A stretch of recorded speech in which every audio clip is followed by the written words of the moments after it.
오늘 함께 나눌 말씀은 빌립보서 2장 17절부터 24절까지 말씀입니다. 빌립보서 2장 17절부터 24절까지 말씀 우리 같이 읽겠습니다. 만일 너희 믿음의 재물과 섬김 위에 내가 나를 전제로 드릴지라도 나는 기뻐하고 너희 무리와 함께 기뻐하리니 이와 같이 너희도 기뻐하고 나와 함께 기뻐하라. 내가 디모데를 속히 너희에게 보내기를 주 안에서 바람은 너희의 사정을 알므로 안위를 받으려 함이니 이는 뜻을 같이하여 너희 사정을 진실히 생각할 자가 이 밖에 내게 없음이라. 그들이 다 자기 일을 구하고 그리스도 예수의 일을 구하지 아니하되 디모데의 연단을 너희가 안 하니 자식이 아버지에게 함같이 나와 함께 복음을 위하여 수고하였느니라. 그러므로 내가 내 일이 어떻게 될지를 보아서 곧 이 사람을 보내기를 바라고 나도 속히 가게 될 것을 주 안에서 확신하노라. 아멘.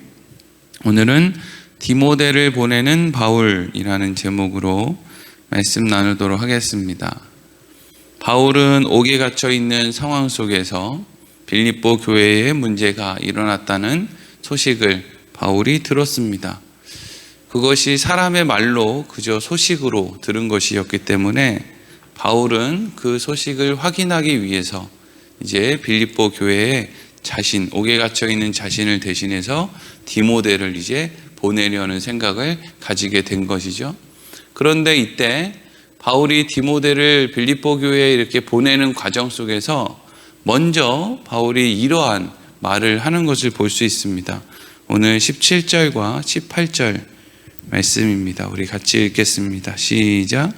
만일 너희 믿음의 재물과 섬김 위에 내가 나를 전제로 드릴지라도 나는 기뻐하고 너희 무리와 함께 기뻐하리니 이와 같이 너희도 기뻐하고 나와 함께 기뻐하라. 아멘. 바울이 지금 이제 빌립보 교회에 어떤 문제에 도움을 주기 위해서 디모데를 이렇게 보내려고 하는 그런 상황에서 먼저 바울이 하고 있는 이야기는 뭐냐 하면 내가 지금 너희들한테 어떤 권리가 있어서 내가 어떤 무슨 권위가 있어서 너희에게 이러한 일을 하는 것은 아니고 내가 너희들을 사랑하고 또 내가 너희들이 기뻐하는 것을 원하기 때문에 내가 이러한 일을 한다, 이런 말을 이제 먼저 하고 있는 거예요. 우리가 어떤 사람이 교회를 개척했다, 아니면 교회를 개척할 때부터 나는 그 교회에 있었다 라고 하는 그런 상황이 주어지면 대부분은 그것을 자신들이 어떤 권한이 있다라고 생각을 하기가 쉬워요. 그래서 개척을 한 교회 목사는 내가 이 교회를 어떻게 개척했는데 또 이렇게 말을 하고, 또 그때 함께 했던 교인들은 내가 여기 개척 멤버인데 그런데 뭐 이제 들어온 사람들이 일어나 이렇게 하고, 근데 개척 멤버인데 교회도 지었는데 그런데 거기에서 그 신앙생활도 뭐 한 30-40년 했다 이러면 이제 권한이 막강한 그런 사람들이 되는 것이죠. 그래서 이제 제가 이제 노예 같은 데서 이렇게 일을 하다 보면 사고 난 교회가 얼마 전에 있다 그랬잖아요. 말하는 거 보면 전부 나한테 권한이 있다는 거예요. 목사는 목사니까 나한테 권한이 있다 그러고, 장로는 내가 이 교회에 저 목사보다 더 오래 있었기 때문에 더 권한이 있다 그러고, 어떤 사람은 내가 저 사람보다 이 교회를 더 사랑하기 때문에 권한이 있다라는 거예요. 자식은 난 자식이기 때문에 권한이 있다 그러고, 부모는 내가 부모니까 나에게 권한이 있다라고 이야기를 하는 거죠. 그런 관점에서 볼 때 바울은 얼마나 빌립보 교회에 권한이 많이 있습니까? 빌립보 교회가 어떻게 세워졌어요? 바울이 억울하게 누명을 쓰고 빌립보 감옥에 들어갔고, 그리고 그곳에서 이제 지진이 일어나서 문이 열렸는데 도망가지도 않고, 하여튼 여러 가지 상황 가운데 빌립보의 그 감옥의 간수장을 전도하고 하는 과정 속에서 어쨌든지 빌립보에 교회가 세워진 거 아니겠습니까? 그러니까 그때로부터 시작해서 그때 바울이 복음을 들고 거기 가지 않았으면 빌립보 교회는 생겨나지 않았을지도 모른다라는 생각이 있는데, 그렇게 보면 빌립보 교회의 바울의 권한이라는 것이 얼마나 크게 느껴질 수가 있겠어요? 그런데 바울은 그런 거에 대해서 내가 너희를 어떻게 처음에 가르쳤냐, 내가 너희에게 얼마나 권한이 있냐, 내가 처음에 빌립보 교회 세울 때 얼마나 억울한 일을 당했냐, 힘들었냐, 이런 말은 하나도 언급하지 않고 나는 너희들이 기뻐했으면 좋겠고, 나는 너희들이 하는 일에 나는 그저 너희들이 하나님에게 제물과 섬김을 드릴 때 나는 그냥 아무것도 하는 그런 것으로 그 위에 그냥 뿌려지는 그런 사람이 됐으면 좋겠다라고 하는 마음으로 지금 디모데를 보내고 무슨 일이 있는지를 좀 알아보고, 그래서 내가 조언도 해주고, 이 모든 일들을 다 그런 마음으로 하겠다라고 하는 그런 언급을 하고 있는 것이죠.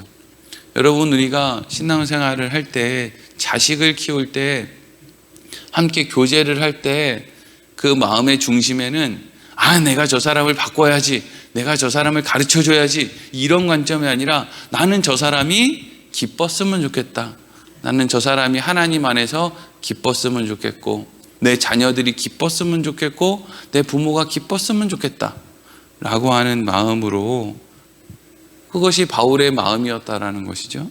그래서 이제 본론이 나오죠. 19절 20절 읽겠습니다. 시작. 내가 디모데를 속히 너희에게 보내기를 주 안에서 바람은 너희의 사정을 알므로 안위를 받으려 함이니, 이는 뜻을 같이하여 너희 사정을 진실이 생각할 자가 이밖에 내게 없음이라. 아멘. 그래서 지금 너희들 교회에 어떤 문제가 있다는 소식을 어렴풋이 들어서 내가 지금 걱정이 되는데, 그것을 내가 누군가의 입을 통해서 듣기는 했지만 아직 분명하게 무슨 일이 일어났는지, 원인이 뭔지 정확하게 모르니까 내가 그것을 위해서 지금 디모데를 보내서 지금 이런 사정을 좀 알려고 한다. 그러니까 빌립보 교회 교인들에게, 디모데에게 소상하게 이야기를 좀 해주고, 내가 마치 간 것과 같이 디모데를 좀 대해줘라 라고 하면서 바울이 뭐라고 하느냐, 20절에 이는 뜻을 같이하여 너희 사정을 진실이 생각할 자가 이밖에 내게 없기 때문이다, 이렇게 얘기하잖아요.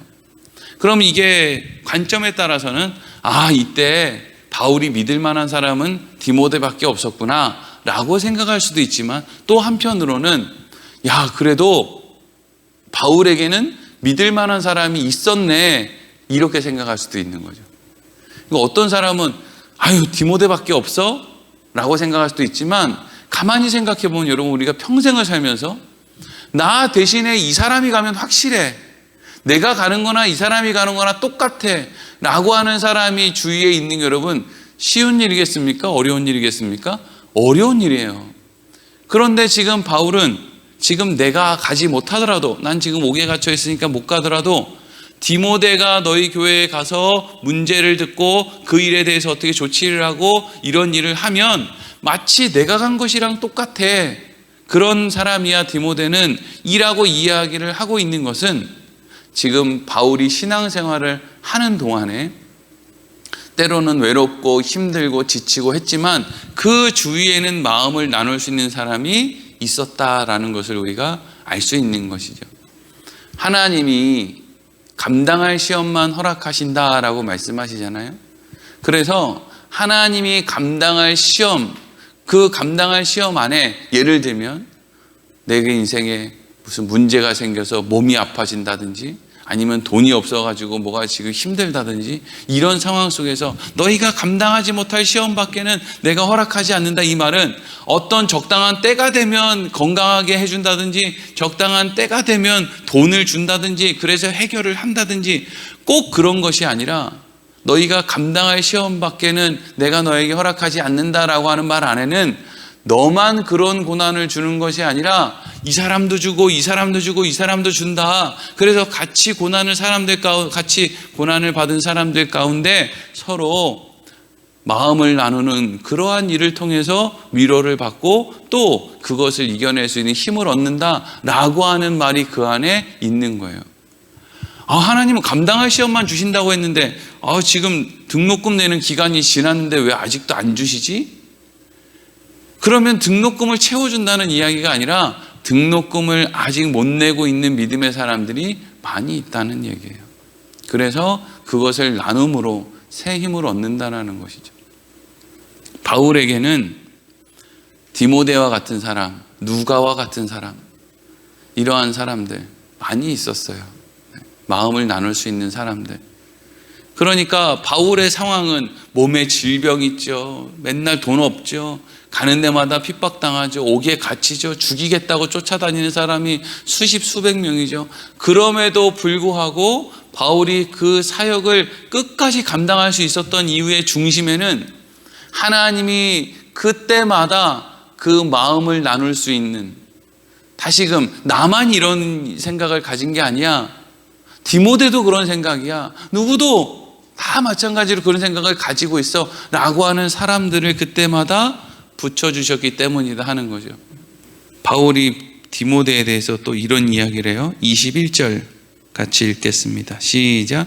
그들이 다 자기 일을 구하고 그리스도 예수의 일을 구하지 아니하되. 아멘. 여기서 그들이라는 것은 빌립보 교회의 교인일 수도 있고 또 대부분의 사람들을 이야기할 수도 있죠. 물론 이 글에서는 빌립보 교회 교인들이겠지만, 그러니까 지금 바울은 다른 사람을 너희에게 보내면 그 사람은 자기의 중심, 자기 주관으로 뭔가 일을 생각하고 그리스도 예수의 일을 생각하지 않는다. 그러니까 예수님을 생각해서 이 문제를 해결하는 것이 아니라 자기의 무슨 정치 색깔, 또 자기의 어떤 살아왔던 삶의 과정들, 이런 것들을 다 생각해서 어떤 일을 하는데, 디모데는 오직 그런 것들을 생각하는 것이 아니라 예수님을 중심으로 이 일을 생각할 수 있는 사람이다 하는 것을 이야기하는 것이죠. 여러분, 대부분의 사람들은 그리스도 예수를 생각하며 일을 생각하지 않고 다 자기 경험, 자기 중심, 자기 생각, 이런 걸로 여러분 살아가요. 대부분이 그렇습니다. 이건 이상한 게 아니고요. 대부분의 사람들이 그렇습니다. 오래 신앙생활을 해도 이 사람이 어떻게 자랐느냐에 따라서, 옛날에 전쟁을 경험했느냐, 경험하지 않았느냐, 또 옛날에 전쟁을 경험했는데 이 사람이 어디에서 어려움을 당했느냐, 아니면 그저 도움을 받았느냐 라고 하는 여러 가지 상황을 통해서 삶을 대하는 태도가 달라진단 말이죠. 근데 바울은 디모데가 그러한 영향보다는 오직 그리스도 예수를 생각해서 어떠한 일을 처리하는 그런 중심을 가지고 있다라고 지금 소개를 하고 있는 거잖아요. 그러니까 바울에게 있어서 이 디모데는 얼마나 이렇게 믿을 만한 사람이고, 얼마나 이 사람의 믿음에 대해서는 바울이 지금 보증을 해주고 있는 거예요. 그렇죠? 근데 그러면 바울은 어떻게 이 디모데를 그렇게 높이 평가할 수 있느냐? 22절, 그 이유가 이렇게 나오죠. 22절 읽겠습니다. 시작. 디모데의 연단을 너희가 안 하니 자식이 아버지에게 함같이 나와 함께 복음을 위하여 수고하였느니라. 아멘. 여러분, 디모데에게 바울이 이렇게 신뢰를 할 수 있는 이유는 예를 들면 디모데는 하루에 기도를 20시간씩 하기 때문이야. 디모데는 전도를 여태까지 1000명을 했기 때문이야. 디모데는 교회를 몇 개를 세우고 얼마나 많은 사람들에게 무슨 땅을 나눠주고 하기 때문이야. 이런 이야기를 지금 하고 있지 않죠?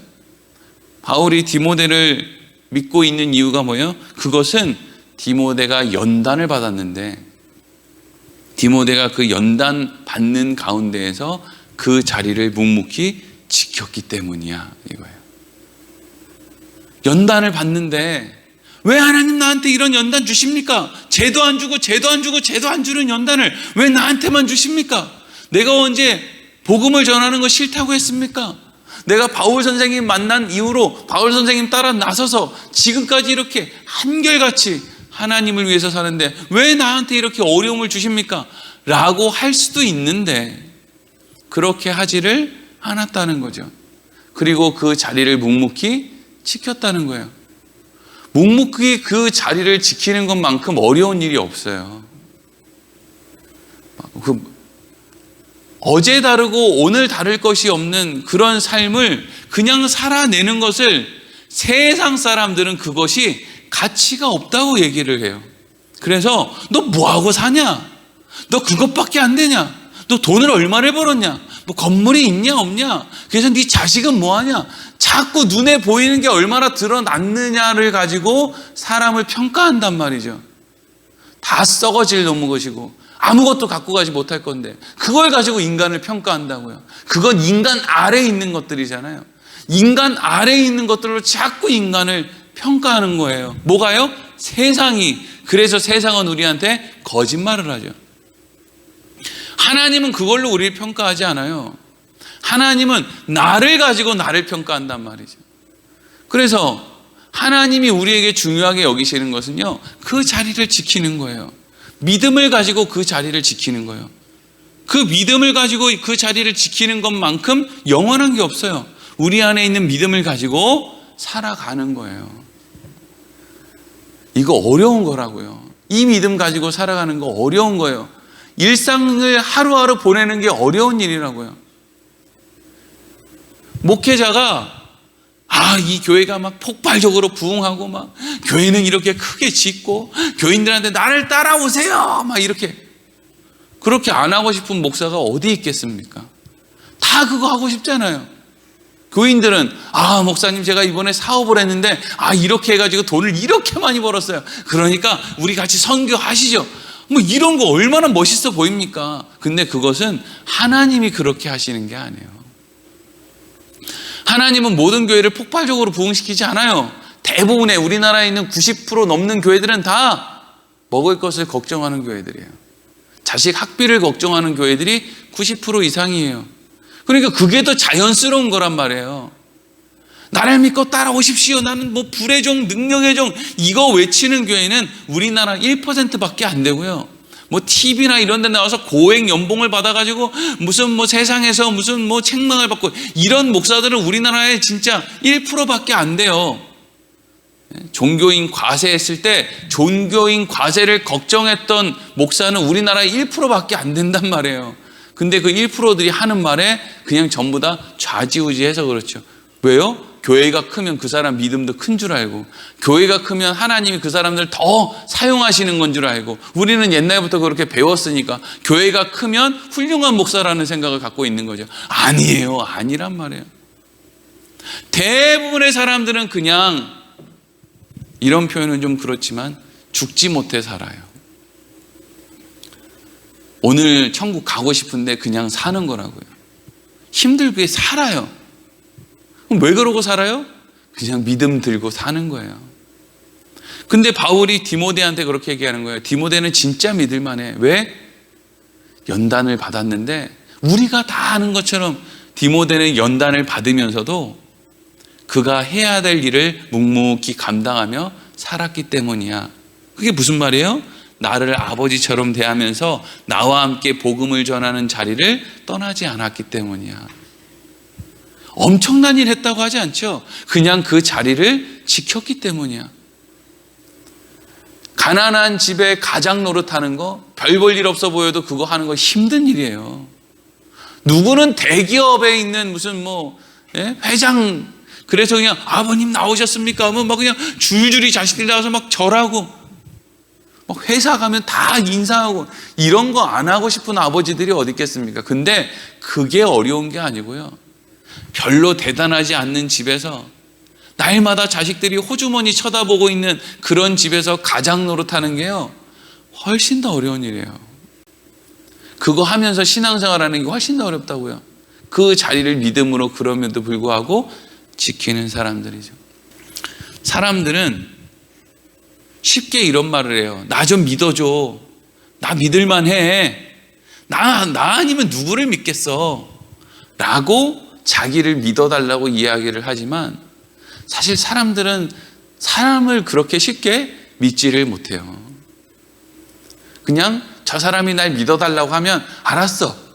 너 믿어. 라고 이야기를 하지만 사실은 사람이 사람을 믿는다는 것은 오랜 시간이 걸리고 그리고 그 사람에 대해서 뭔가를 믿는 건 쉽지 않은 일이에요.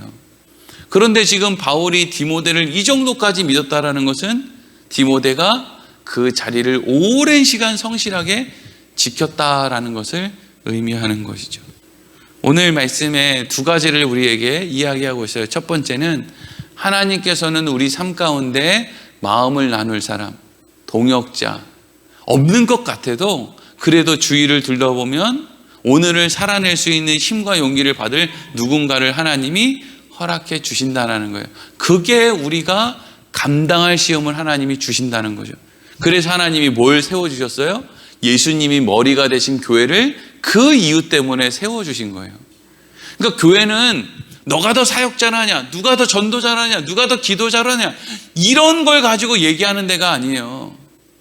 우리가 화목하게 하나 되기 위해서, 세상 가운데 하나님의 연단을 받으며 사는 사람들이 함께 나와서 마음을 나누는 그러한 이유를 위해서 하나님이 우리에게 선물로 주신 것이 사실은 교회 공동체지.